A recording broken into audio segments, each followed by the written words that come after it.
રાજકોટની અંદર અમેરિકાની ટોમેટ કેન મેંગો, જે અમેરિકાની અંદર જેમ આપણે કેસર જેમ ગુજરાત સૌરાષ્ટ્રમાં 90% ખવાય છે, એમ અમેરિકાની અંદર આવડી આ ટોમેટ કેન 90% ખાવામાં આવે છે. આ ડાયાબિટીસ વાળાથી લઈને દરેક દર્દી ખાઈ શકે છે. અને આ પાકે એટલે કલરવાળી કેરી થાય છે, એકદમ લાલ કલરમાં આવે છે. અને 600 થી 700 ગ્રામ લગીની આની ફ્રૂટ સાઇઝ થાય છે.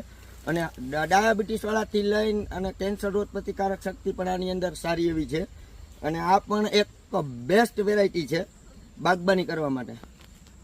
નંદુબાગમાં તમારું સ્વાગત છે.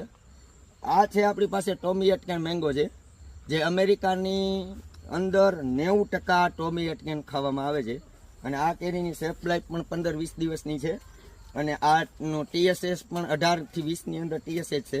અને આ ડાયાબિટીસ વાળાથી લઈને અને કેન્સર રોગ પ્રતિકારક શક્તિ આની અંદર જાજી છે, એટલે આને હરેક વ્યક્તિ ખાઈ શકે છે. અને આ એક હાઈ ડેન્સિટીમાં વાવેતર કરી શકીએ એમ છે. આમાં દર વર્ષે ફ્રૂટિંગ આપે છે. અને આ બોની સાઈઝમાં આંબો થાય છે, એટલે આનું દર વર્ષે ઉત્પાદન હોવાથી આ પર પીસમાં વેચાય છે.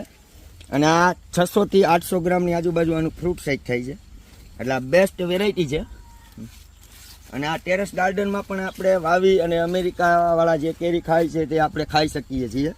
અને આપણા વેધરની અંદર આને પણ કોઈ વાંધો નથી એવો શરૂઆત કરવા માટે. 2.5 વર્ષનો જ આંબો છે, તો પણ એની ફ્રૂટ સાઇઝ અને ફ્રૂટ બેસ્ટ આવ્યા છે. આના રોપા જોતા હોય તો આપણે નંદુબાગની અંદર રોપા હરેક કલરવાળી વેરાયટીના રોપા આપણે નંદુબાગની અંદર મળી જશે. જે નંબર આપણે સ્ક્રીન ઉપર આપેલો છે.